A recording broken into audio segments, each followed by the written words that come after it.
ঈদুল আজহার সরকারি ছুটি শেষ হলেও বিভিন্ন পর্যটন কেন্দ্রে কমেনি পর্যটকের ভিড়। চট্টগ্রামের পতেঙ্গা সমুদ্র সৈকতে প্রতিদিনই ভিড় করছেন হাজারো দর্শনার্থী। পরিবার পরিজন নিয়ে সমুদ্রের সৌন্দর্য উপভোগ করতে আসা পর্যটকরা বলছেন, ব্যস্ত জীবনের ফাঁকে এমন সময় কাটানো তাদের জন্য স্বস্তির।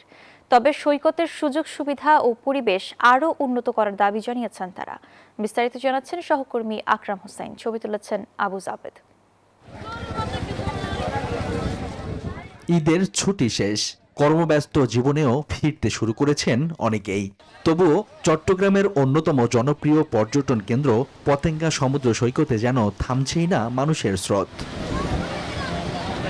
সমুদ্রের গর্জন, শীতল বাতাস আর খোলা আকাশের নিচে পরিবার পরিজন নিয়ে সময় কাটাতে সকাল থেকে সন্ধ্যা পর্যন্ত ভিড় করছেন বিভিন্ন বয়সী দর্শনার্থীরা।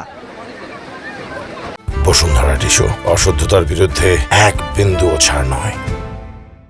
সৈকতের বিভিন্ন পয়েন্টে দেখা যায় কেউ সমুদ্রের ঢেউ উপভোগ করছেন, কেউ ছবি তুলছেন, আবার কেউ পরিবার নিয়ে অবসর সময় কাটাচ্ছেন। পর্যটকরা বলছেন, শহরের কোলাহল থেকে দূরে পরিবার নিয়ে কিছুটা নিরিবিলি সময় কাটানোর জন্য পতেঙ্গা সমুদ্র সৈকত তাদের কাছে অন্যতম পছন্দের গন্তব্য।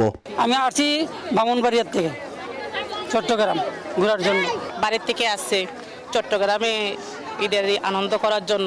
মাশাআল্লাহ, অনেক সৌন্দর্য এবং চারিদিক সৌন্দর্য একটা পরিবেশ। তবে সৌন্দর্যের পাশাপাশি কিছু সীমাবদ্ধতার কথাও তুলে ধরেন দর্শনার্থীরা। বিভিন্ন স্থান থেকে বিভিন্ন কর্মজীবী মানুষ একটা ছুটি পাওয়ার পরে কিন্তু একটু আনন্দ মুহূর্ত উপভোগ করার জন্য এখানে আসে। সুতরাং এই পরিবেশটাকে আরো সুন্দর করার দরকার। যে মহিলা পুরুষ সবাইকে একটা হিবিজিবি যাচ্ছে, আরেকটু উন্নত করা দরকার। প্রতিটি পয়েন্টে পোশাকধারী এবং সাদা পোশাকে নিরাপত্তা নিশ্চিতে কাজ করছে ট্যুরিস্ট পুলিশ। নিরাপত্তা ব্যবস্থায় 3টি স্তরে ভাগ করা হয়েছে। একটা প্রথম স্তরে আমাদের টহল টিম রয়েছে, তারা নেভাল পয়েন্ট, মূল পয়েন্ট এবং যে টানেলের মুখে যে পয়েন্ট আছে সেখানে রয়েছে। এছাড়া সিভিল টিম রয়েছে। পর্যটন সংশ্লিষ্টরা বলছেন, ঈদের ছুটি শেষে এমন উপস্থিতি স্থানীয় অর্থনীতির জন্য ইতিবাচক। Desk report, news 24।